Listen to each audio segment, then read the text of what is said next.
Good morning student. हम पढ़ रहे थे फिजिकल केमिस्ट्री और फिजिकल केमिस्ट्री 12th क्लास में आपका लेसन नंबर 3 इलेक्ट्रोकेमिस्ट्री में।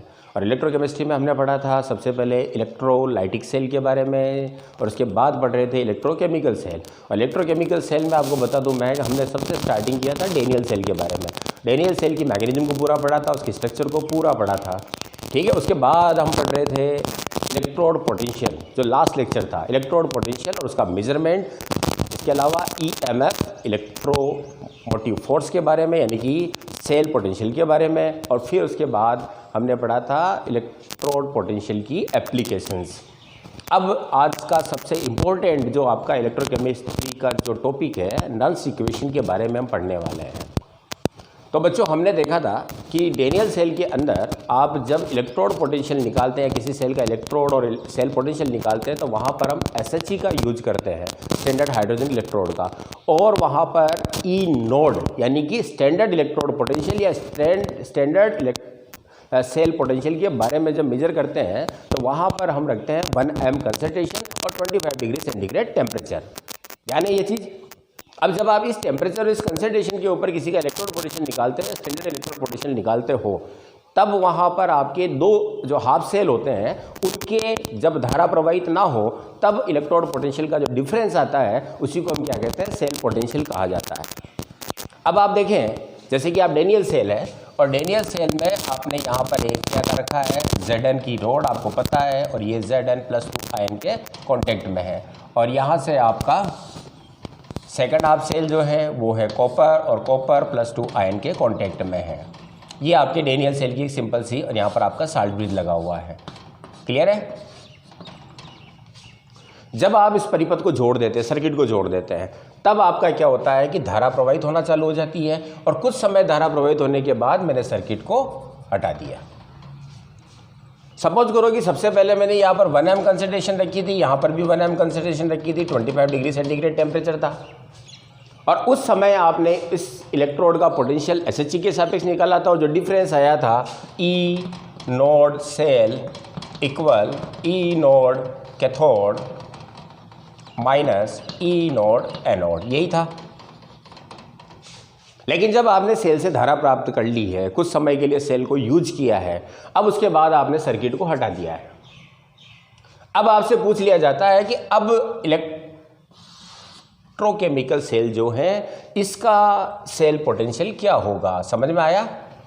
जब आपने 1m कंसंट्रेशन रखी थी, 25 डिग्री सेंटीग्रेड टेम्परेचर रखा था और SHE के सापेक्ष इसका इलेक्ट्रोड पोटेंशियल निकाला था, तब जो डिफरेंस आया था वो सेल पोटेंशियल होगा। जैसे कि डेनियल सेल का Zn का आता है -0.76 और कॉपर का आता है +0.34, और दोनों का जब आप ये डिफरेंस निकालते हैं तो वो आता है 1.1 वोल्ट, तब जब स्टैंडर्ड कंडीशन हो।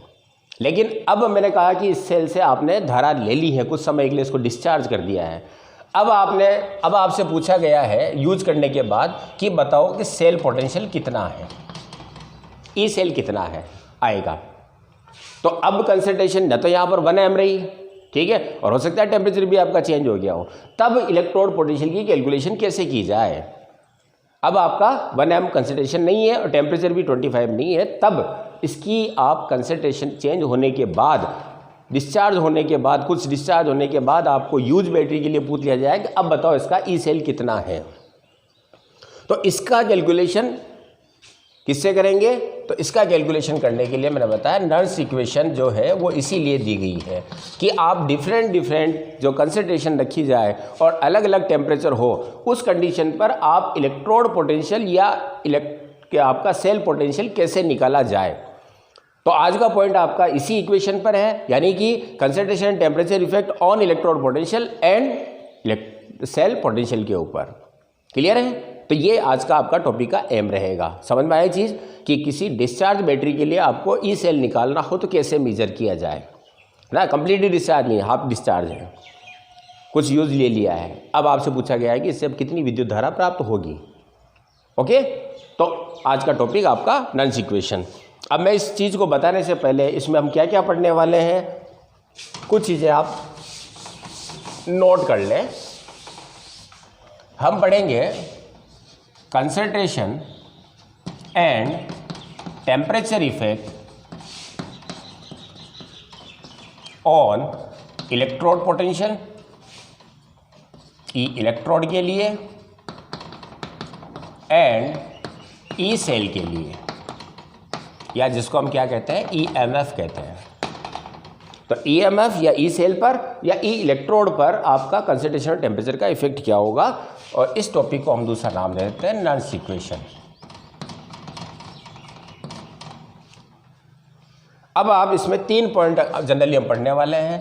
पहला है delta G and E cell में कोरिलेशन, इसको मैं एक्सप्लेन करने वाला हूं। सेकंड चीज पढ़ेंगे हम इलेक्ट्रोड पोटेंशियल के लिए, इलेक्ट्रोड पोटेंशियल के लिए नॉन्स इक्वेशन, यानी कि डिफरेंट कंसंट्रेशन और डिफरेंट टेम्परेचर पर इलेक्ट्रोड पोटेंशियल किस तरह से निकाला जाए, उसके लिए आपकी इक्वेशन होगी। तीसरा पढ़ेंगे हम सेल पोटेंशियल, यानी कि ईएमएफ या सेल पोटेंशियल, ई सेल के लिए नॉन्स इक्वेशन। ओके, और फिर लास्ट पॉइंट पढ़ेंगे हम केसी एंड ई सेल और ई नोड सेल में रिलेशन। ये 4 पॉइंट पर डिस्कस करने वाले हैं, और फिर करेंगे हम इस पर बेस्ड न्यूमेरिकल सारे ही, क्योंकि आपका कोई भी एग्जाम हो, जी का एग्जाम हो, नीट का एग्जाम हो और बोर्ड का एग्जाम भी हो, वहाँ पर 90% चांस होता है कि नॉन्स इक्वेशन पर आपको एक न्यूमेरिकल जरूर मिल जाता है। ठीक है, तो बच्चों ध्यान से समझे, इसको समझने का पॉइंट है पूरा।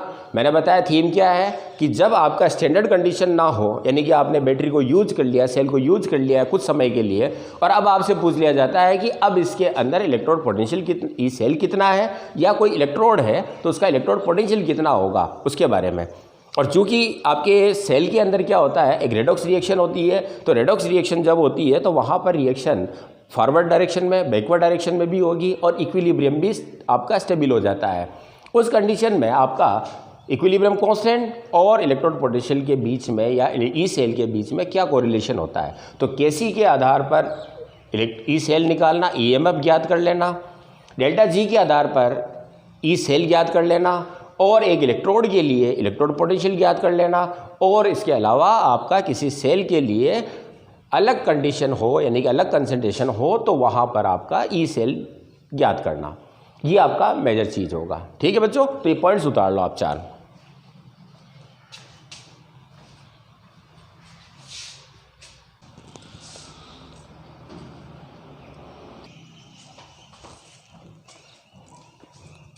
अब पहला पॉइंट जो है आपका विद्युत वाहक बल ईएमएफ और या सेल पोटेंशियल और गिब्स एनर्जी में क्या रिलेशनशिप होता है। तो देखो बच्चों, हम पढ़ रहे थे इलेक्ट्रोकेमिकल सेल में, हमने पढ़ा था डेनियल सेल, और डेनियल सेल क्या करता है, केमिकल एनर्जी को किस में बदलता है, इलेक्ट्रिकल एनर्जी में। ठीक है ना, ये इस सेल का मेन फंक्शन होता है कि वहाँ पर एक केमिकल रिएक्शन होती है जो किस में बदलती है फिर आपकी इलेक्ट्रिकल एनर्जी में। और अब आपसे कहा जाता है कि इलेक्ट्रिकल एनर्जी जो वहाँ पर आपको मिल रही है, यानी कि एक सेल के द्वारा प्रोवाइड की जाने वाली जो विद्युत ऊर्जा है वो कितनी है। तो हम देखते हैं कि जब भी कोई प्रोसेस होता है और अगर वहाँ पर एनर्जी फ्री होती है तो वह किसी न किसी उसके कार्य में परिणित हो जाती है, यानी कि वर्क को शो करेगी। तो यहाँ पर आपका क्या है, इलेक्ट्रिकल एनर्जी जो आपको सेल से प्रोवाइड हो रही है उसकी मात्रा कितनी है, तो वो किस पर डिपेंड करेगी, उस विद्युत ऊर्जा के द्वारा किए गए विद्युत कार्य पर, इलेक्ट्रिकल वर्क पर। ठीक है ना। अब इलेक्ट्रिकल वर्क क्या होता है, तो विद्युत कार्य क्या होगा, तो विद्युत कार्य बराबर कार्य क्या होता है, तो विद्युत कार्य में होता है क्या है कि आवेश मूव करता है पोटेंशियल फील्ड के अंदर। जब भी कोई पोटेंशियल डिफरेंस जो होता है उसमें आवेश का प्रवाह जो होता है वही उसके द्वारा क्या होता है, किया गया विद्युत कार्य होता है। तो विद्युत कार्य बराबर क्या होगा, आवेश चार्ज इनटू विभवांतर, चार्ज इनटू पोटेंशियल डिफरेंस। ये किसके बराबर हो जाता है, विद्युत कार्य के बराबर। और W विद्युत कार्य बराबर क्या हो जाएगा, आवेश आपका क्या है NF फेराडे। आवेश क्या हो गया आपका, 1 मोल आवेश को हम क्या कहते हैं, 1 फेराडे। तो कितने मोल इलेक्ट्रॉनों का ट्रांसफर हो रहा है वहाँ पर, वह उसका क्या हो जाएगा, NF। ये आपको पहले बता दिया मैंने। F क्या होता है आपका, 1 मोल इलेक्ट्रॉन जो होते हैं उनका चार्ज होता है 96500 कूलम। तो ये 1 मोल के लिए अब कुल कितने मोल इलेक्ट्रॉनों का वहाँ पर ट्रांसफ़र हुआ है। और फिर आपका पोटेंशियल, तो ये E, इसका मतलब क्या हो गया, NFE। ये क्या होगा आपका, विद्युत कार्य हो जाता है। ठीक है। और विद्युत कार्य मैंने बताया कि कार्य संपादित कब होगा, कि जब कोई अभिक्रिया होती है यहाँ पर, तो वहाँ से फ्री एनर्जी, तो जो प्रोसेस में मुक्त ऊर्जा होती है उसी को हम क्या कहते हैं, गिब्स मुक्त ऊर्जा, डेल्टा जी। तो जितनी ऊर्जा मुक्त हुई है वह किस रूप में परिणित हो गई है, किए गए कार्य में। तो गिब्स मुक्त ऊर्जा का यही होता है कि टोटल प्रोसेस में मुक्त होने वाली ऊर्जा जो किस में परिणित हो जाए, रिवर्सिबल वर्क में। यहाँ पर मैं रिवर्सिबल शब्द का मतलब ये है कि आपने ए से बी में ट्रांसफ़र किया है प्रोडक्ट को, तो यहाँ पर फ्री होने वाली एनर्जी टोटल क्या हो आपका, किसी अन्य रूप में, जैसे इलेक्ट्रिसिटी के द्वारा आपका इस पॉइंट से इस पॉइंट तक इलेक्ट्रिसिटी प्रोवाइड हो रही है, तो यहाँ पर चार्ज ट्रांसफ़र हो रहा है, तो यह ट्रांसफ़र में किया गया कार्य रिवर्सिबल तब माना जाएगा कि जब यहाँ की एनर्जी किसी अन्य में, जैसे हीट में, क्योंकि रिवर्सिबल कब होता है कि जब वहाँ पर जो प्रोडक्ट में साथ बनने वाले होते हैं वो सभी आपका क्या हो, क्लोज सिस्टम के अंदर बने रहें। अगर उसमें से कोई भी चीज़ बाहर चली जाती है तो वह रिवर्सिबल नहीं होगा। तो अगर आपने, जैसे कि आप बल्ब को चलाते हैं, इलेक्ट्रिसिटी जा रही है बल्ब को जलाने के लिए, लेकिन उसमें अगर आपका फिलामेंट गर्म हो रहा है, बल्ब गर्म हो रहा है, तो वह आपका रिवर्सिबल नहीं है। क्यों, क्योंकि कुछ एनर्जी कहाँ चली गई, हीट में चली गई। तो आपका कहने का, मेरे कहने का मतलब ये है कि आपका इस प्रोसेस हो रहा है तो ये एनर्जी टोटल यही होनी चाहिए, इससे बाहर किसी अन्य प्रोसेस में काम ना आ जाए। तो रिवर्सिबल वर्क जो होता है उसके लिए जो एनर्जी आपकी फ्री होगी वह आपकी क्या कहलाएगी, गिब्स फ्री एनर्जी। और ये किसके बराबर हो जाती है, NFE के बराबर। और गिब्स अगर आपका मानक स्थितियों पर हो, स्टैंडर्ड स्थिति पर, तो डेल्टा जी इजिकल टू हो जाएगा NFE नॉट। और अब आपको पता है कि सेल जो काम करता है स्पेक्ट्रोलिसिस करता है, यानी कि स्वतः प्रवर्तित होता है। और जब भी कोई प्रोसेस स्वतः प्रवर्तित हो तो आपने कक्षा 11 में पढ़ा है गिब्स मुक्त ऊर्जा का मान क्या होगा, वहाँ पर नेगेटिव होगा। यानी कि ऊर्जा का मान नेगेटिव होगा तभी वह क्या होगा, क्योंकि डेल्टा जी क्या हो, 0 से लेस हो, तो वैल्यू क्या आएगी, नेगेटिव। और ये काम क्या होगा आपका, स्वतः प्रवर्तित होगा, स्पेक्ट्रोलिसिस होगा। और अगर डेल्टा जी ज़्यादा है 0 से तो वैल्यू आपकी क्या आएगी, पॉजिटिव, और ये अस्वतः होगा, नॉन स्पॉन्टेनियस प्रोसेस होगा। और डेल्टा जी इजिकल टू 0 हो तो इसको क्या मानेंगे हम, इक्विलिब्रियम में। ये साम्यावस्था होगी उस तंत्र की, सिस्टम की। ओके। तो यहाँ पर आपका सेल जो इलेक्ट्रिसिटी प्रोवाइड करा रहा है मुक्त हो रही है, तो यहाँ पर डेल्टा जी क्या आपकी नेगेटिव है। अतः यहाँ पर हम क्या लिख सकते हैं कि delta G nought equal to negative NFE, ये आपका मानक स्थिति पर। और बाकी डेल्टा जी इजिकल टू क्या होगा, विद्युत कार्य NFE। तो डेल्टा जी और इलेक्ट्रोड पोटेंशियल में रिलेशनशिप क्या होगा, ये वाला, मुक्त ऊर्जा विद्युत कार्य के बराबर होगी। अब आपका जितना ज़्यादा इलेक्ट्रोड पोटेंशियल अगर आता है, यानी कि गिब्स मुक्त ऊर्जा जितनी ज़्यादा होगी, तो कब होगी, जब इलेक्ट्रॉन पोटेंशियल भी क्या हो, डिफरेंस क्या हो, ज़्यादा हो। तो जितना ज़्यादा डिफरेंस होगा इलेक्ट्रॉन पोटेंशियल में, आपका पोटेंशियल डिफरेंस, उतना ही ज़्यादा आपको क्या होगी, ऊर्जा मुक्त होगी, और उतना ही ज़्यादा विद्युत कार्य होगा। ओके, इसको उतारें। अब क्लास 11 में आपने गिब्स इक्वेशन देखी होगी। डेल्टा जी इजिकल टू होता है delta G nought plus RT ln KC। Delta G उस रिएक्शन के लिए क्या थी, गिब्स, सॉरी डेल्टा जी क्या है, Gibbs free energy. Delta G node क्या हो जाएगा, स्टैंडर्ड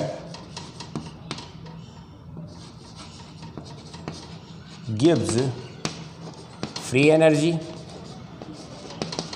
ओके। और KC यहाँ पर क्या है, इक्विलिब्रियम कांस्टेंट। ये आपको पता है, प्रोडक्ट अपॉन रिएक्टेंट की कंसिडरेशन को क्या कहा जाता है, इक्विलिब्रियम कांस्टेंट। तो यहाँ पर क्या है, ये इक्विलिब्रियम कांस्टेंट हो जाएगा। ओके। और R गैस कांस्टेंट होता है, पता है 8141 जूल केल्विन पर मोल, और T यहाँ पर टेम्परेचर होगा जो आपका केल्विन स्केल पर होगा। ओके, इससे आप क्या करते हैं, उस रिएक्शन के लिए गिब्स फ्री एनर्जी को कैलकुलेट करते हैं। और जब आपका इक्विलिब्रियम कांस्टेंट कैसी, यानी कि जब रिएक्शन किस पर हो, इक्विलिब्रियम पर हो, तो मैंने आपको बताया कि जब इक्विलिब्रियम पर कोई इक्वेशन होती है तो वहाँ पर आपका डेल्टा जी जो होगा वो क्या हो जाता है, ज़ीरो, क्योंकि जब साम्य अवस्था होगी तो प्रोडक्ट माइनस रिएक्टेंट की एनर्जी का जो डिफरेंस आएगा वो क्या होगा, आपका जीरो होगा, तभी इक्विलिब्रियम होगा। अभी आपको 3 कंडीशन बताई मैंने, डेल्टा जी जीरो से लेस है तो नेगेटिव वैल्यू आएगी और वह स्पॉन्टेनियस प्रोसेस होगा, अगर पॉजिटिव है जीरो से ज़्यादा है तो वह आपका नॉन स्पॉन्टेनियस होगा, और अगर इक्विलिब्रियम है तो क्या होगा आपका delta G equal to zero.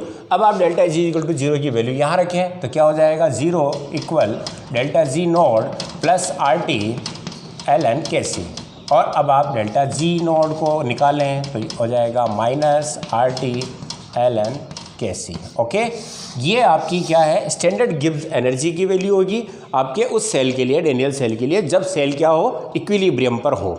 आगे समझ में ये चीज़, ठीक है ना। अब मैं आपको इससे रिलेटेड 2 बढ़िया से न्यूमेरिकल कराने वाला हूँ, पहले आप इसको नोट कर लें।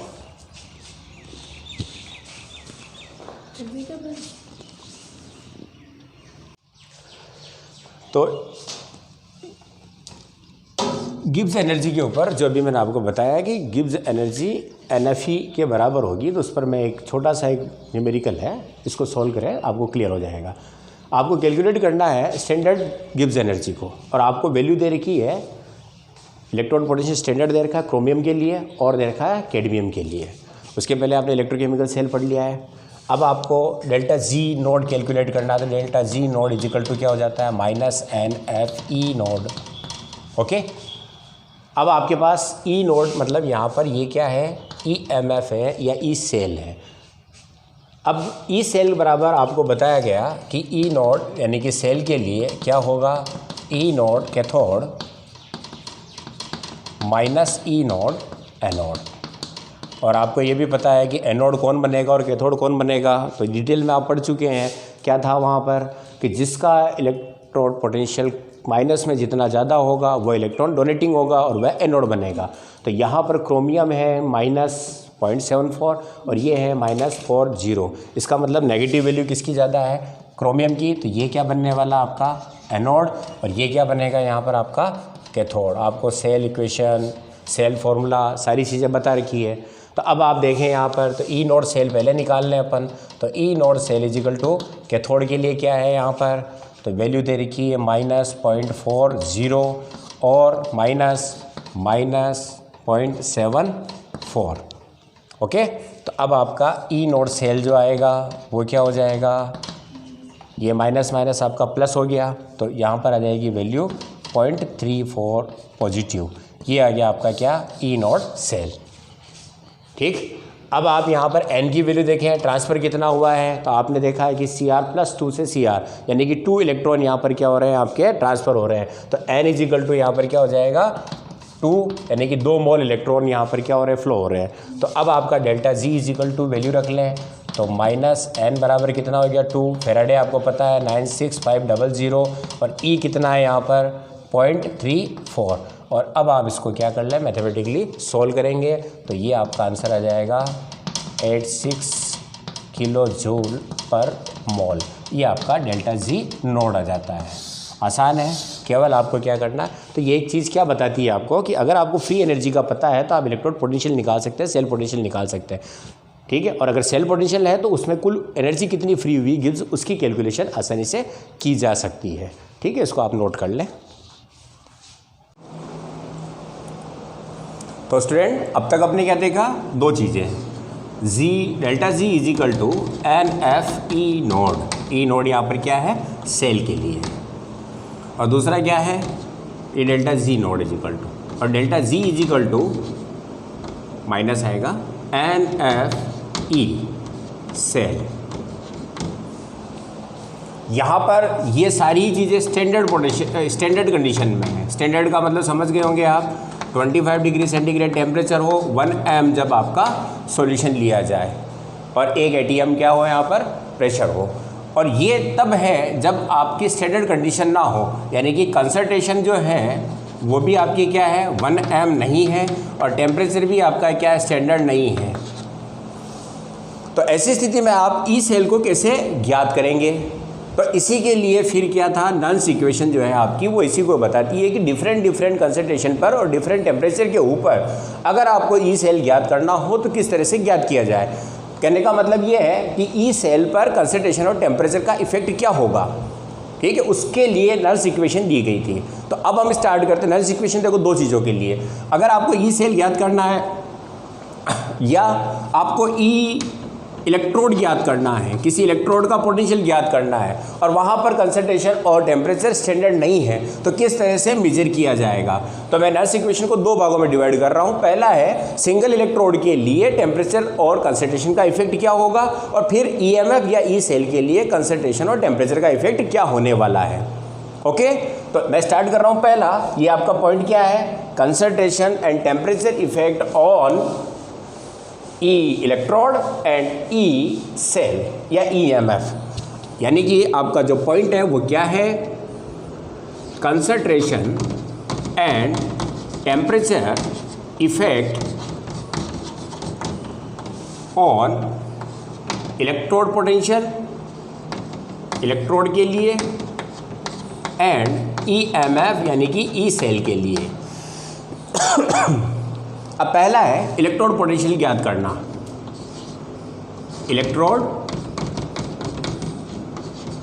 पोटेंशियल कब, different concentration and different temperature. अब इसके लिए आप देखें, हम एक इलेक्ट्रोड लेते हैं, जैसे कि आपका M + N ई इलेक्ट्रॉन, और ये आपकी इलेक्ट्रोड रिएक्शन, इलेक्ट्रोड के लिए रिएक्शन हो जाएगी MS, और ये आपका एक्वस सॉल्यूशन है। जनरली IUPAC कहती है कि इलेक्ट्रोड पोटेंशियल को हम क्या कहते हैं, रिडक्शन इलेक्ट्रोड पोटेंशियल के रूप में लिया जाएगा। तो मैंने उसी रेफरेंस से लिखा है कि M + N ई इलेक्ट्रॉन, और ये किसमें बदल रहा है, ये एक रिडक्शन है आपका। इलेक्ट्रोड पोटेंशियल के बारे में आपको कंप्लीट पता है कि जब किसी इलेक्ट्रोड को उसी के आयन के सॉल्यूशन में डुबो दिया जाता है तो इलेक्ट्रोड और उस आयन के सॉल्यूशन के बीच में जो पोटेंशियल डिफरेंस होता है उसी को हम क्या कहते हैं, इलेक्ट्रोड पोटेंशियल कहते हैं। अब आपने 11 अगर माना कि आप इसको जब डुबोते हैं और उसके बाद ये क्या जाता है, इक्विलिब्रियम स्टेट में चला जाता है। जब ये आयन इधर आएंगे वापस क्या कहता है, बताया था मैंने, एन इलेक्ट्रॉन लेंगे और वापस कहाँ चले जाएंगे इसमें, तो एक इक्विलिब्रियम स्टेट आपकी स्टेबल हो जाती है।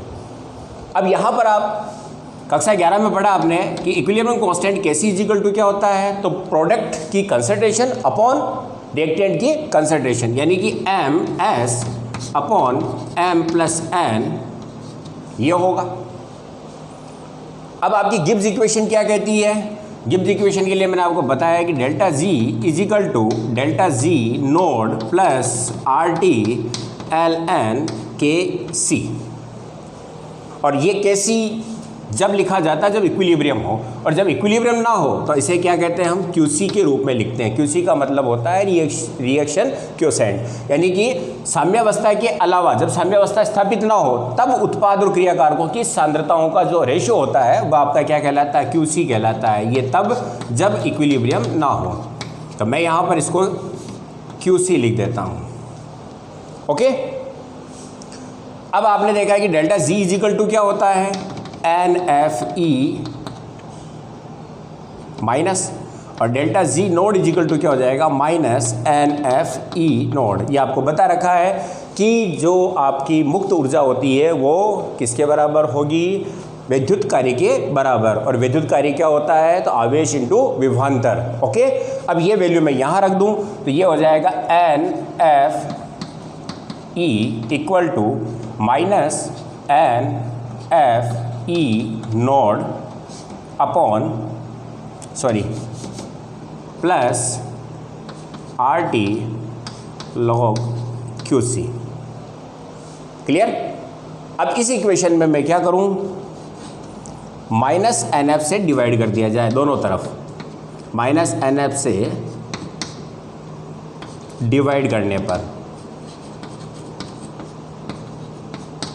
तो -NF से डिवाइड करेंगे तो ये हो जाएगा -NF से -NF कट गया तो क्या बच गया, E यहाँ पर आपका माइनस एन एफ है ना, नीचे माइनस एन एफ लिखेंगे तो माइनस एन एफ से minus N F, minus N F से माइनस एन एफ कट गया, तो ये क्या हो गया आपका ई नोड, और यहाँ पर आपका हो जाएगा माइनस एन एफ प्लस नीचे माइनस है तो minus R T N F log QC। समझ में आया? मैंने क्या किया, एन एफ से डिवाइड किया तो minus N F upon cut गया, माइनस एन एफ कट गया, यहाँ पर आपका minus N F plus minus equal to यहाँ पर क्या हो गया, माइनस हो गया। अब आप यहाँ पर QC की वैल्यू देखें तो QC की वैल्यू क्या होगी इलेक्ट्रोड के लिए, तो ये हो जाएगा आपका E equal E nought minus R T N F log ms upon m plus n। Clear है? अब आप यहां पर r की वैल्यू रख सकते हैं 8.314 जूल केल प्रति मोल। उसके बाद टेम्परेचर 25 डिग्री सेंटीग्रेड, फेराडे 96500 और n जो भी इलेक्ट्रॉनों का ट्रांजिशन हुआ है, जैसे आप डेनियल सेल के अंदर Zn+2 से आपका 2 इलेक्ट्रॉन लेकर Zn में बदल रहा है तो वहाँ पर n बराबर कितना हो जाएगा 2 हो जाएगा, तो कुल इलेक्ट्रॉन चार्ज कितना आपका ऑक्सीडेशन स्टेट में चेंज आया वो यहाँ पर क्या होगा आपका n के इक्वल होगा। तो अब मैं यहाँ पर इनकी वैल्यू रख दूँ,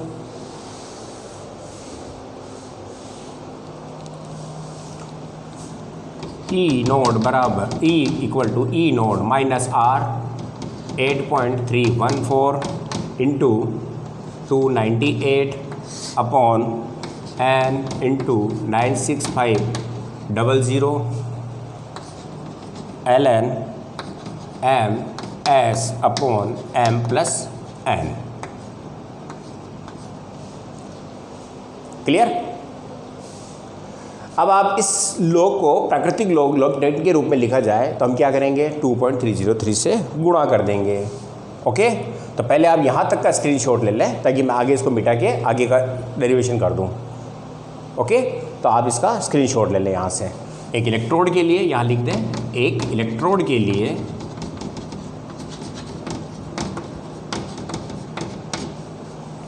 फिर आपका यहाँ से उतार के ऊपर वाला इसके नीचे आ जाएगा। क्लियर है? मिटा दूँ? अब आप देखें log 10 के रूप में लिखने पर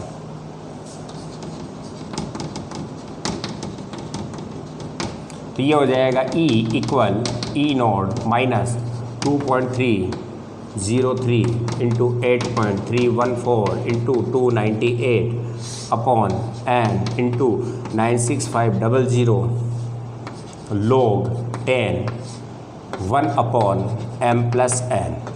अब यहाँ पर मैंने 1 क्यों लिखा है, क्योंकि जब सॉलिड स्टेज में कोई होता है तो उसकी कंसंट्रेशन क्या मानी जाती है 1 मानी जाती है, सॉलिड है तो यहाँ पर ms जो आपका इलेक्ट्रो सॉलिड है तो उसकी कंसंट्रेशन क्या हो जाएगी 1 हो जाएगी।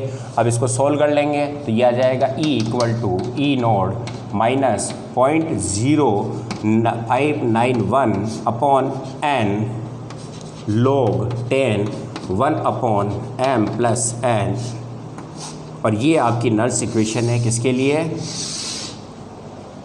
इलेक्ट्रोड के लिए।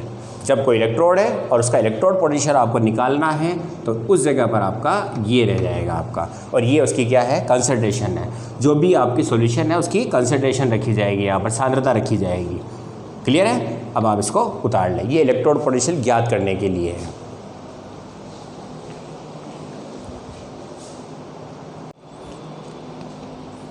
तो ये तो था सिंगल इलेक्ट्रोड के लिए इलेक्ट्रोड पोटेंशियल पर टेम्परेचर और कंसंट्रेशन का इफेक्ट। अब बात करें ईएमएफ के लिए, यानी कि ई सेल के लिए ईएमएफ पर कंसंट्रेशन एंड टेम्परेचर इफेक्ट, या सेल के लिए नल्स इक्वेशन।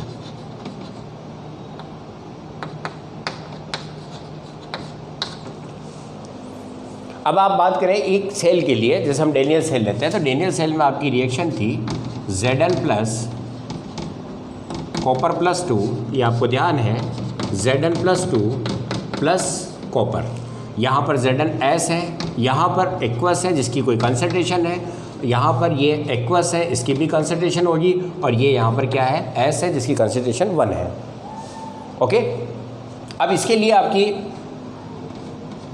केसी जो आता है, यहाँ पर हम केसी की जगह मैंने कहा था क्यूसी लिखेंगे, तो क्यूसी क्या हो जाएगा यहाँ पर Zn+2 जो आपका प्रोडक्ट है copper upon Zn copper +2। Okay, ये तो आपका क्यूसी हो गया। अब आपको पता है कि इस सेल का ईएमएफ ज्ञात करना है, तो ई सेल यानी कि ईएमएफ बराबर हो जाता है E cathode minus E anode. तो यहाँ पर क्या हो जाएगा, E cell equal to E Zn+2 sorry copper +2 copper minus E Zn+2 Zn। और सिंगल इलेक्ट्रोड के लिए एनर्जी इक्वेशन क्या थी, तो E किसके लिए, कॉपर +2 कॉपर यानी कि कैथोड के लिए आपकी इक्वेशन थी E node minus E node किसके लिए होगा, copper +2 copper cathode minus 2.303 upon N F RT log copper +2। ये आपके सिंगल इलेक्ट्रोड के लिए, ठीक है ना, ये इक्वेशन आपकी वहाँ थी कि एक सिंगल इलेक्ट्रोड के लिए क्या वैल्यू होगी, तो ये हो जाएगी। इसी तरह एनोड के लिए क्या हो जाएगी, E Zn E node Zn+2 Zn, ये सिंगल इलेक्ट्रोड की बात कर रहे हैं हम, 2.303 upon NF RT log 1 upon Zn+2।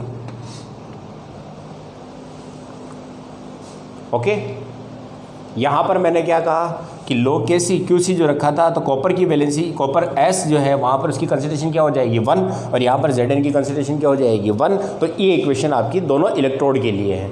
अब आपको ई सेल निकालना है, तो कैथोड की जगह कैथोड की वैल्यू और एनोड की जगह एनोड की वैल्यू। आप यहाँ तक का स्क्रीनशॉट ले लें, मैं आगे इसकी वैल्यू को रख रहा हूँ। ओके, स्क्रीनशॉट ले लें, हो गया। अब आप इस सेल के लिए आपको क्या निकालना है, ई सेल निकालना है, तो ई सेल बराबर क्या हो जाएगा, सबसे पहले कैथोड की वैल्यू रखें, तो ई Cu+2 Cu minus 2.303 NF RT log 1 upon copper +2। Okay, minus ये माइनस आ जाएगा, फिर आ जाएगा आपका E Zn+2 Zn minus 2.303 NF RT log Zn+2। Clear. अब आप इस वैल्यू से माइनस कर दें तो क्या मिलेगा आपको, तो देखें ई सेल इक्वल ई कॉपर +2 कॉपर माइनस इसको कर रहा हूँ मैं ई Zn+2 Zn। ओके, और फिर उसके बाद माइनस 2.303 अपॉन NF को कॉमन ले लिया, तो आपका क्या होगा, ये वैल्यू आपकी जो माइनस मैंने कॉमन लिया है, तो ये तो हो गया आपका, इसको क्या लिख सकते हैं हम, log Zn+2 अपॉन कॉपर +2। समझ में आया ये। इसमें से मैंने इस वैल्यू को क्या किया, RT को कॉमन है, ये वैल्यू और ये वैल्यू क्या है यहाँ पर कॉमन है, इसको कॉमन ले लिया। ओके, तो माइनस माइनस ये क्या हो जाएगा, इसके पीछे माइनस है, माइनस माइनस क्या हो गया, ये प्लस हो गया, तो प्लस आपका जो आएगा कहाँ चला जाएगा, ऊपर की ओर, और ये माइनस है जो कहाँ चला जाएगा आपका नीचे की ओर। और ये आपका क्या है, कैथोड माइनस एनोड, तो E cell equal E nought आएगा भैया, तो ई नोड क्या हो जाएगा यहाँ पर cell. Cathode minus is equal E cell हो जाएगा, और minus 2.303 NF/RT log Zn+2 upon copper +2। और अब आप R और T की वैल्यू रख दें, 8.314 joule kelvin per mole, T is equal to 298 kelvin, F is equal to 96500 coulomb. और ये वैल्यू यहाँ रखेंगे तो E cell is equal to आपका क्या आ जाएगा, E naught cell minus 0.0591 upon N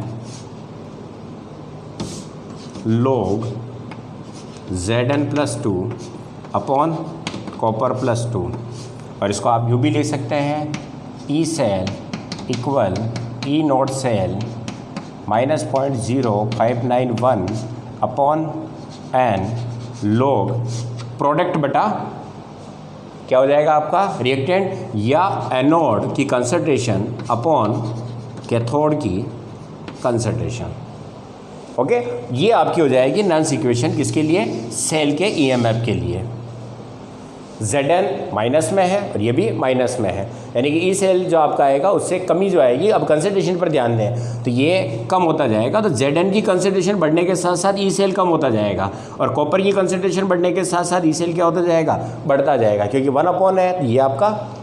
okay, तो ये आपकी कंसंट्रेशन पर इफेक्ट होगा।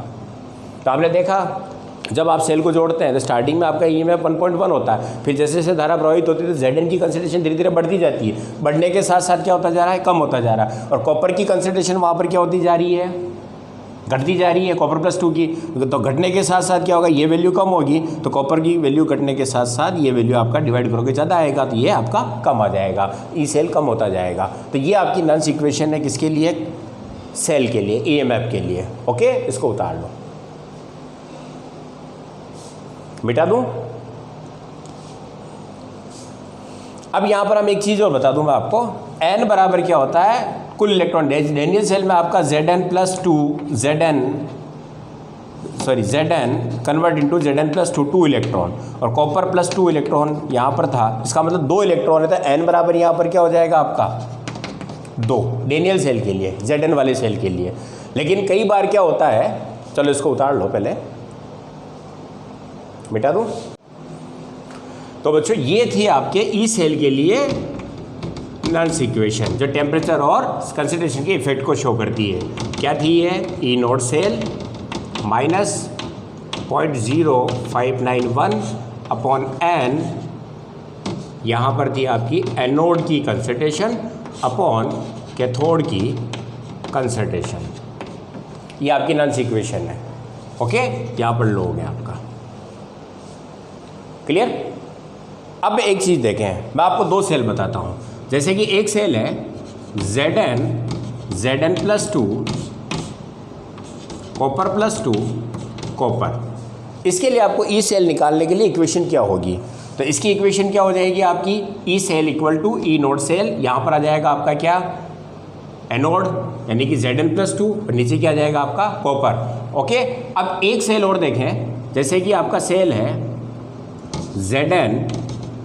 Zn+2, ओके, और फिर आपका है क्रोमियम +3 और क्रोमियम, ये आपको सेल दिया गया है। यहाँ पर डिफरेंस क्या रहा, यहाँ पर इसने 2 मोल इलेक्ट्रॉन का ट्रांसफर किया, यहाँ पर भी 2 मोल इलेक्ट्रॉन का ट्रांसफर हुआ है, यानी कि 2 मोल इलेक्ट्रॉन इसने दिए और 2 मोल इसने लिए, दोनों सिमिलर है। लेकिन यहाँ पर क्या हो रहा है, 2 मोल इलेक्ट्रॉन तो इसने दिए हैं और 3 मोल इलेक्ट्रॉन यहाँ पर आपके क्या हुए हैं, रिएक्शन में काम आए। अब इसके लिए नॉइस इक्वेशन में आपको थोड़ा सा बदलाव चेंज करना पड़ेगा, क्योंकि आपने द्रव्यानुपाती का नियम पढ़ा है, तो वहाँ पर क्या होता है, उत्पाद जो होते हैं उनकी कंसंट्रेशन की घात के बराबर। तो अगर आप इसकी इक्वेशन बनाते हैं तो क्या होगा, ये Zn+2 2 इलेक्ट्रॉन, फिर आपका होगा क्रोमियम +3 इलेक्ट्रॉन क्रोमियम, हो गई ये इक्वेशन। पर अब इसको आपको बैलेंस करना पड़ेगा, तो बैलेंस इक्वेशन क्या होगी, तो बैलेंस के लिए क्या करेंगे, इसको तो 3 से मल्टीप्लाई और उसको किससे करेंगे, 2 से मल्टीप्लाई। तो 3 से मल्टीप्लाई करेंगे तो ये हो जाएगा आपका 3, ये हो जाएगा यहाँ पर 3 और ये हो जाएंगे आपके 6 इलेक्ट्रॉन। ये 11th क्लास में आपने जब केमिकल इक्वेशन को ऑक्सीडेशन मेथड के द्वारा, ऑक्सीडेशन नंबर मेथड के द्वारा, इलेक्ट्रॉन मेथड के द्वारा जब बैलेंस करना सीखा था तब था ये। तो इसको 3 से किया, इसको 2 से करेंगे तो ये हो जाएगा 2, ये हो जाएगा 6 इलेक्ट्रॉन और ये हो जाएगा 2। अब आपकी इक्वेशन क्या रहेगी, 6 से 6 कट गए तो 3Zn + 2 Cr + 3, 3Zn + 2 + 2 Cr। और इसके लिए अगर आप QC निकालते हैं तो क्या होगा आपका, Zn + 2 की पावर 3 क्रोमियम की पावर 2 अपॉन Zn की पावर 3 और Cr + 2 की पावर 2, क्योंकि क्रियाकारी या उत्पाद पदार्थों की जो सांद्रता है उनकी संख्या के बराबर घात लगाए समानुपाती होती है। ये LMA का नियम था। यहाँ पर अब ये आपके क्या है, सॉलिड है, ये कट गया, ठीक है, और यहाँ पर ये सॉलिड है, ये तो रहे, क्योंकि इसकी कंसिडरेशन क्या मानी जाएगी, 1, तो 1 की पावर कुछ भी हो तो 1 हो जाएगा। तो बचा क्या, ये। तो अब आपका QC बराबर क्या हो गया यहाँ पर, Zn + 2 की पावर 3 और क्रोमियम + 2 की पावर 2, यानी कि अब यहाँ पर कंसंट्रेशन कॉमन नहीं है, तो यहाँ पर इसकी घात 3 लगाई जाएगी, इसकी घात 2 लगाई जाएगी। समझ में आया चीज़, कि जब आपके इलेक्ट्रॉन ट्रांसफर जो हो रहे हैं एनोड और कैथोड के बीच में वो सिमिलर नहीं है, तो वहाँ पर कंसंट्रेशन और नंबर ऑफ इलेक्ट्रॉन कितने रखे जाएंगे, तो यहाँ पर नंबर ऑफ इलेक्ट्रॉन तो 2 आ रहे हैं और यहाँ पर 3 आ रहे हैं, तो एन की वैल्यू क्या रखी जाएगी, ये आपके सामने एक प्रॉब्लम रहेगी। जैसे यहाँ पर तो आपका 2 था तो एन की वैल्यू 2 थी, ठीक है, और दोनों की बैलेंस होने के कारण ये आपका वैल्यू एक ही रखी जाएगी कंसंट्रेशन की। लेकिन यहाँ पर आपका 2 है और यहाँ पर आपका 3 है, तो अब आप n बराबर क्या रखने वाले हैं, ठीक है। तो n की प्रॉब्लम को सॉल्व करने के लिए मैं आपको एक छोटी सी ट्रिक बताता हूँ। ये समझ में आया कि मैंने क्या किया, यहाँ पर बैलेंस किया इसको, तो बैलेंस आपको करना पड़ेगा। अब आप बैलेंस ना करें तो सीधा एक तरीका होता है जिसको आप समझ लें। जैसे कि इस इक्वेशन को मैं लिखूंगा एनोड की पावर x और कैथोड की पावर y। अब x, y और n क्या होगा, तो वही इक्वेशन में बता रहा हूं। जैसे Zn + 2, ये साल्ट ब्रिज है, ये आपका क्रोमियम + 3 और ये क्रोमियम है, ओके। अब यहाँ पर x और y इस सेल के लिए क्या रखा जाएगा, तो n की वैल्यू क्या रखेंगे, तो यहाँ पर 2 इलेक्ट्रॉन का ट्रांसफर हुआ है, यहाँ पर कितना हुआ, 3 इलेक्ट्रॉन। तो पहले इनको बैलेंस यही कर लो, तो इसको किससे मल्टीप्लाई करें एक दूसरे को ताकि ये बराबर हो जाए, तो इसको मैं 3 से मल्टीप्लाई कर रहा हूँ और इसको किससे कर रहा हूँ, 2 से। हो गए ना 6 इलेक्ट्रॉन, दोनों तरफ बराबर।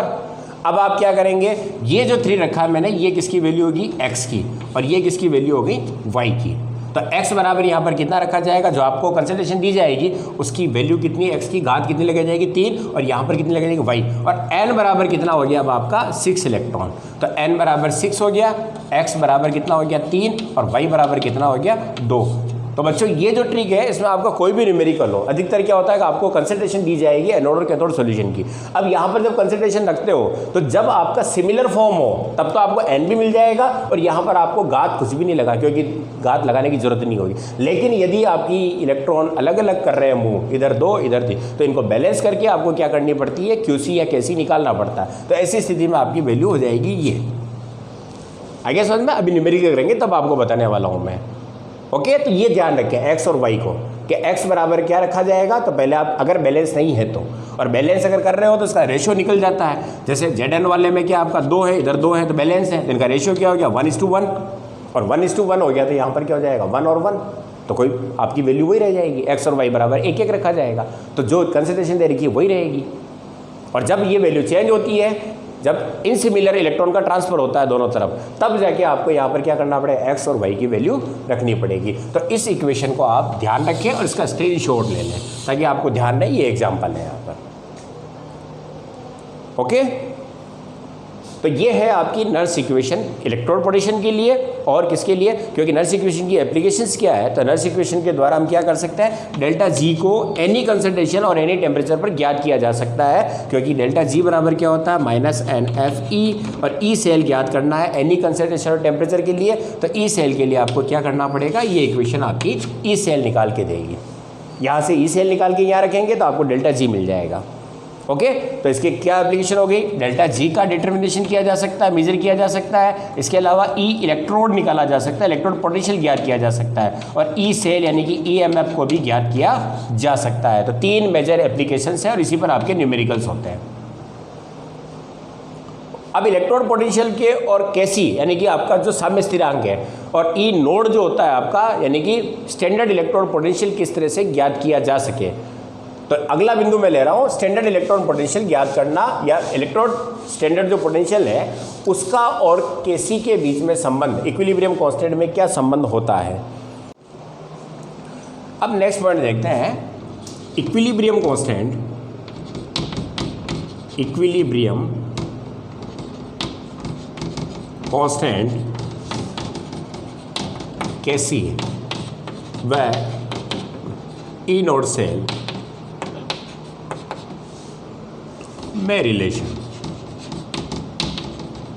या ई नोड सेल के आधार पर केसी निकालना है, केसी के आधार पर ई नोड सेल कैसे निकाला जाता है। तो अगर आप इक्वेशन आपकी इक्विलिब्रियम पर है जैसे कि Zn प्लस कॉपर प्लस 2 और ये इक्विलिब्रियम पर है Zn प्लस 2 और कॉपर, ये आपका डीनियल सेल और इस साम्यावस्था पर है। तो साम्यावस्था पर क्या होने वाला है, साम्यावस्था पर आपका ई सेल जो आएगा, सेल का जो आपका ईएमएफ आएगा वो क्या होगा, आपका 0 होगा। क्लियर है ना, क्योंकि उस समय आपकी धारा रुक जाएगी, इक्विलिब्रियम पर होगा। तो अब आप देखें, आपको पता है कि ई सेल इक्वल टू क्या होता है, ई नोड सेल जो एनहांस इक्वेशन है minus 2.303 RT upon NF log anode upon cathode, उत्पाद बटा क्रियाकारक और साम्यावस्था पर इसको हम क्या कहेंगे, एनोड अपॉन कैथोड की कंसंट्रेशन को क्या कहा जाएगा, केसी, उत्पाद अपॉन क्रियाकारक। तो अब आपका यहाँ पर ई सेल इजिकल टू क्या हो गया, 0, E nought cell minus 2.303 NF log KC और ई नोड सेल बराबर क्या हो जाएगा, प्लस 2.303 NF log केसी और इसको इन शॉर्ट लिखा जा सकता है बराबर ई नोड सेल सारी वैल्यू रखने के बाद आपका आ जाएगा इक्वल 0.0591 अपॉन n log केसी। ये आपका रिलेशनशिप है किसके साथ, ई नोड सेल, सेल का स्टैंडर्ड इलेक्ट्रोड पोटेंशियल और आपका सेल पोटेंशियल और केसी इक्विलिब्रियम कांस्टेंट के बीच में कोरिलेशन। तो आज का जो टॉपिक था उसमें हमने जो मेजर चीज़ें देखी और जो मेजर करते हैं, क्योंकि इसके बाद हम न्यूमेरिकल करने वाले हैं, आप इसको उतार लें, ये इक्विलिब्रियम कांस्टेंट और किसके साथ, ई नोड सेल के साथ रिलेशनशिप है। ये कब है, एट इक्विलिब्रियम, एट इक्विलिब्रियम पर, साम्यावस्था पर। ओके, इसको उतार लें। अब आपकी मेन चीज़ें मैं बता देता हूँ नर्स इक्वेशन के ऊपर। पहली चीज़ हमने क्या देखी थी कि डेल्टा जी इजिकल टू क्या होता है, NFE, मुक्त ऊर्जा किए गए कार्य के समानुपाती होती है, यानी कि ये आपका किसके बीच में रिलेशनशिप था, EMF एंड डेल्टा जी के बीच। ओके, दूसरी चीज़ इलेक्ट्रोड के लिए ई इलेक्ट्रोड कोई भी हो इक्वल क्या हो जाएगा, ई node electrode minus 0.0591 upon n log 1 upon जो आपका इलेक्ट्रोड है, इलेक्ट्रोड की कंसंट्रेशन, सांद्रता, इलेक्ट्रोड जो सॉल्यूशन जिसमें डूबेगा उसकी कंसंट्रेशन रखनी होती है। और तीसरा है EMF के लिए, ई सेल के लिए या EMF के लिए क्या आया था नर्स इक्वेशन, ई सेल, और आप समझते हैं कि E nought cell equal to क्या हो जाता है, E nought cathode minus E nought anode. Okay, ये आपका इस जगह आ जाएगा और minus 0.0591 upon n log anode की कंसंट्रेशन अपॉन कैथोड की कंसंट्रेशन। ये तब जब आपका n दोनों तरफ से क्या हो, बराबर हो, नंबर ऑफ इलेक्ट्रॉन जो है आपके इलेक्ट्रॉन और कैथोड की तरफ सिमिलर हो, बैलेंस हो। और जब बैलेंस नहीं हो तो यहाँ पर वो क्या होगा,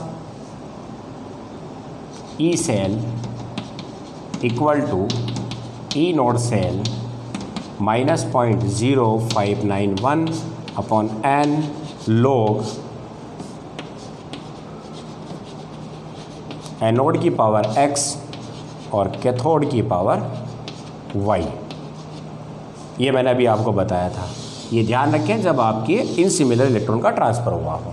और लास्ट फोर्थ किया था आपका केसी के साथ, तो E nought cell equal to minus RT upon NF 2.303 RT upon NF log KC। ठीक है, इसको आप क्या लिख सकते हैं, 0.0591 अपॉन F नहीं आएगा यहाँ पर, log KC, माइनस भी नहीं आएगा, E nought cell equal to, ये आपका इक्विलिब्रियम कांस्टेंट के साथ ई नोड सेल का रिलेशनशिप। ये चार चीज़ें आपके पास होनी चाहिए। अब आप इससे रिलेटेड कोई भी न्यूमेरिकल आसानी से कर सकते हैं। समझ में आया? ये आपकी थी नॉन्स इक्वेशन। और एप्लीकेशन क्या हो गई, नॉन्स इक्वेशन के द्वारा किसी भी सांद्रता और टेम्परेचर पर हम डेल्टा जी को ज्ञात कर सकते हैं या उस पर हम ई सेल को ज्ञात किया जा सकता है। इसके अलावा किसी भी इलेक्ट्रोड का स्टैंडर्ड कंडीशन के अलावा भी हम ई इलेक्ट्रोड को ज्ञात किया जा सकता है और ई सेल ज्ञात किया जा सकता है और आपका इक्विलिब्रियम कांस्टेंट ज्ञात किया जा सकता है। ठीक, और यहाँ पर एक चीज़ और लिख सकते हैं आप, delta G nought is equal to, sorry यहाँ माइनस लगा देना, माइनस NF ई नोड हो जाएगा अगर आपको स्टैंडर्ड गिब्स एनर्जी ज्ञात करनी हो तो। ये आपके सारे फॉर्मूले हैं। क्लियर है? चलो इनको उतार लो। अब करेंगे हम न्यूमेरिकल। अब आप नॉन्स इक्वेशन के ऊपर पहला न्यूमेरिकल देखें। यहाँ पर दिया गया है इफ़ इलेक्ट्रोड पोटेंशियल रिडक्शन के लिए है, standard electrode potential of copper, reduction electrode potential copper के लिए प्लस 0.34 वोल्ट है और concentration of the copper ion solution is 0.1 m। Then calculate the E copper, electrode potential copper के लिए calculate करना है। कहने का मतलब क्या हो गया, समझ लें इसको कि आपको कॉपर का रिडक्शन पोटेंशियल इलेक्ट्रोड पोटेंशियल दे रखा है, कॉपर रिडक्शन इलेक्ट्रोड पोटेंशियल दे रखा है 0.34 वोल्ट प्लस इलेक्ट्रोड स्टैंडर्ड ई नोड, ये आपको दिया गया है। और कंसंट्रेशन ऑफ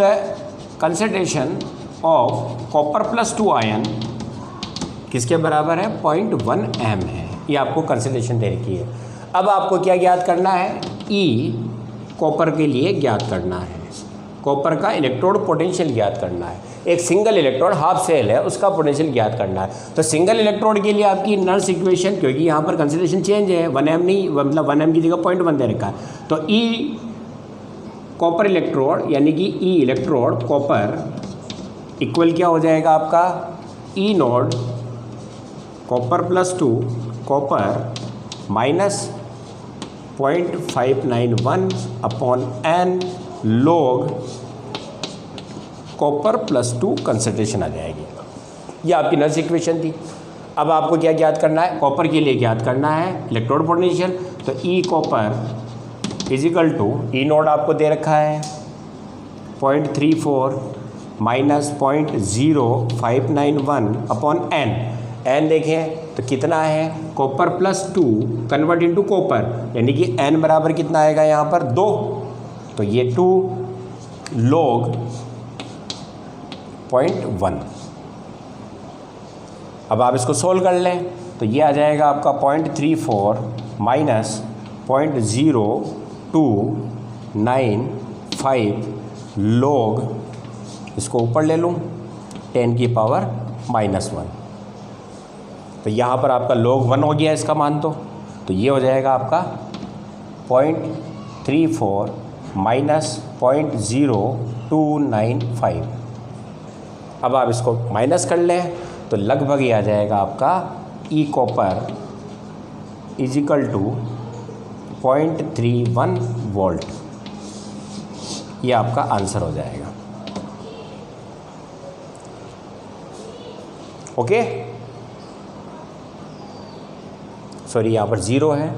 अब आपका आंसर चेक कर लें, तो ये आ जाएगा 0.3 वोल्ट, यानी कि उस इलेक्ट्रोड का पोटेंशियल कितना आएगा, 0.31 वोल्ट आ जाएगा। आगे क्या कह रहा है, what is the effect on copper electrode potential पर चेंज ऑफ कंसंट्रेशन। सांद्रता के परिवर्तन के साथ अगर कॉपर आयन की सांद्रता बदली जाए तो इलेक्ट्रोड पोटेंशियल पर क्या इफेक्ट होने वाला है। तो आप देखें यहाँ पर, अगर इसकी सांद्रता को कम कर दिया जाए, कम करोगे तो इसमें डिवाइड कर रहे हो आप 1 में, तो ये वैल्यू बढ़ेगी, और इसको आप क्या कर रहे हो, माइनस कर रहे हो। तो सांद्रता के कम होने के साथ साथ इलेक्ट्रोड पोटेंशियल जो है वो क्या हो जाएगा, कम हो जाएगा। तो आपका सांद्रता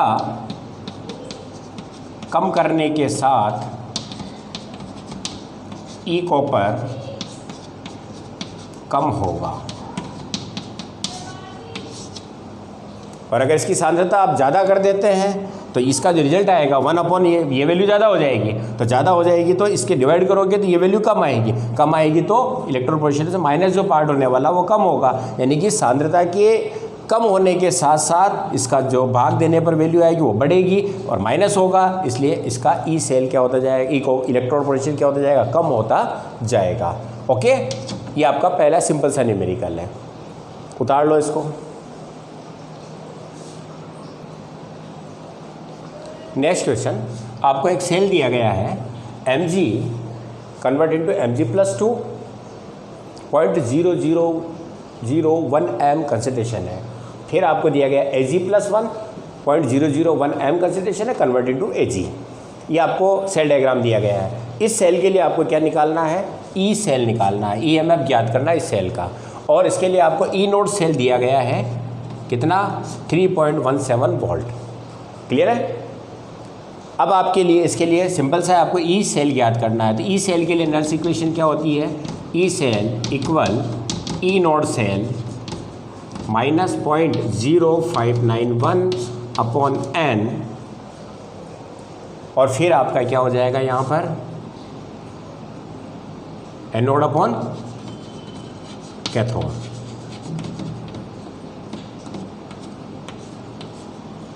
लॉग, ये आपकी नल्स इक्वेशन है। अब आपको यहाँ पर क्या दिया गया है, ई सेल दे रखा है, n की वैल्यू कितनी होगी। अब यहाँ पर देखें, यहाँ पर ट्रांसफ़र कितना हुआ है, 2 इलेक्ट्रॉन का, यहाँ पर ट्रांसफ़र कितना हुआ है, 1 इलेक्ट्रॉन का। तो मैंने बताया ना, एनोड की पावर क्या लगाओगे आप x, और यहाँ पर क्या लगाते हो कि आप y। अब आपको क्या करना है, इसको इससे मल्टीप्लाई करना है जिससे ही बराबर हो जाए। तो 2 को तो किससे करेंगे, 1 से, और 1 को किससे करेंगे, 2 से। तो x बराबर कितना हो जाएगा एनोड के लिए 1, और y बराबर कितना हो जाएगा आपका 2, और n बराबर कितना आएगा अब 2 इलेक्ट्रॉन, क्योंकि अब आपने कितने इलेक्ट्रॉन कर दिए इसको, 2 इलेक्ट्रॉन, इधर भी कितने हो गए, 2 इलेक्ट्रॉन। तो मैंने कहा ना, ये फॉर्मूला आपके लिए बड़ा मतलब आसानी से इस तरह के न्यूमेरिकल को करने के लिए काम आ जाता है। अब आप वैल्यू रख दें, तो ई सेल बराबर क्या हो जाएगा, ये कितना है, आपको दिया गया है 3.17 minus 0.0591 upon 2 log anode. Anode क्या है आपका Mg 0.0001 की पावर 1 और अपॉन 0.001 की पावर 2। ओके, अब आप इसको इस तरह से भी सोल्व कर सकते हैं, E cell equal to 3.17 minus, इसमें डिवाइड कर देंगे 0.0295 के आसपास, लॉग ये हो जाएगा 1 × 10⁴ माइनस, और ये हो जाएगा आपका 10⁻⁻6। क्लियर है। तो ये आपका क्या बच गया, अब आपका 1 × 10⁻², ये वेक्टर हो जाएगा इसका। अब आपकी वैल्यू क्या हो जाएगी, तो ये हो गया आपका ई सेल इक्वल 3.17 माइनस, अब देखें लॉग इसका करेंगे तो कितना हो जाएगा 2, और 2 को मल्टीप्लाई किससे करेंगे, 2 × 0.0291, और अब आप इसको सोल्व कर लें तो 3.17 माइनस 10,950, और अब आप उससे माइनस कर लेंगे इसको, तो ये हो जाएगा आपका 3.17.059 को कर लेंगे अपन। तो 1 यहाँ पर हो गया आपका 1, तो ये हो गया 1, ये हो गया 0, तो ये हो जाएगा 3.011 वोल्ट। ये आपका आंसर आ जाएगा। देखो नेक्स्ट न्यूमेरिकल है, एक हाइड्रोजन गैस इलेक्ट्रोड है ना, हाइड्रोजन इलेक्ट्रोड है जिसका पीटी वायर को HCl के 10pH सॉल्यूशन के अंदर डुबोया गया है और H2 गैस वहाँ पर 1 atm, आपको SHG पता है, तो वहाँ पर H2S को स्टैंडर्ड कंडीशन 1 atm पर प्रोवाइड की गई है। इसका आपको ऑक्सीडेशन पोटेंशियल ज्ञात करना है और ये क्वेश्चन आपका आया था नीट 2013 के अंदर और ऑप्शन दे रखा है 1.81, 0.091, 59, 0.59, 0.118। अब देखो आपसे क्या पूछा गया, ऑक्सीडेशन पोटेंशियल पूछा गया है। तो H2 का ऑक्सीडेशन करवाया जाए तो H2 half convert into H plus electron, क्योंकि H आपका एक इलेक्ट्रॉन जोड़े त्यागेगा, तो यहाँ पर इसका ये ऑक्सीडेशन हो गया। अब इसके लिए आपको क्या निकालना है, पोटेंशियल निकालना है, एक सिंगल इलेक्ट्रॉन पोटेंशियल। तो यहाँ पर क्या हो जाएगा, नेक्स्ट इक्वेशन आपको पता है, oxidation potential equal to E nought oxidation potential minus 0.059 log N product upon reactant. तो H प्लस अपॉन हो जाएगा यहाँ पर H2 और इसकी पावर कितनी हो जाएगी, हाफ। मैंने आपको एक तरीका और बताया, दोनों को इक्वल करने के लिए किससे मल्टीप्लाई करेंगे, तो आप इक्वल करने के लिए कर सकते हैं, और या फिर आपके पास इक्वेशन है तो आपका जो लॉ ऑफ मास एक्शन है उसकी घात के लगे हुए सक्रिय द्रव्यमानों की समानुपाती होती है, तो ये आपका हो जाएगा। अब देखें H प्लस की कंसंट्रेशन यहाँ पर कितनी है, तो H प्लस यहाँ पर pH दे रखा है, तो आपने 11th क्लास में पढ़ा था कि pH इक्वल टू क्या होता है, माइनस log H प्लस, यही होगा। और H प्लस बराबर क्या हो जाएगा, तो 1 into 10 to power minus pH, तो H प्लस यहाँ पर कितना हो गया, pH रखेंगे तो 10 टू पावर माइनस 10, तो ये आपकी किसकी आ गई, H प्लस की कंसंट्रेशन। ओके क्लियर है। और H2 की कंसंट्रेशन क्या मानी जाएगी, 1, और 1 का आप अंडर रूट लेंगे तो 1 ही आएगा। अब आप इसकी वैल्यू रख लें, ई नोड ऑक्सीडेशन पोटेंशियल क्या होगा, तो SHC के लिए क्या होता है, स्टैंडर्ड हमेशा क्या माना गया, 0, पता है SHC के लिए ऑक्सीडेशन रिडक्शन पोटेंशियल को क्या मानते हैं हम, 0, तो ये हो गया 0.59, एन यहाँ पर कितना है 1, और log 10 की पावर माइनस 10 अपॉन 1/2।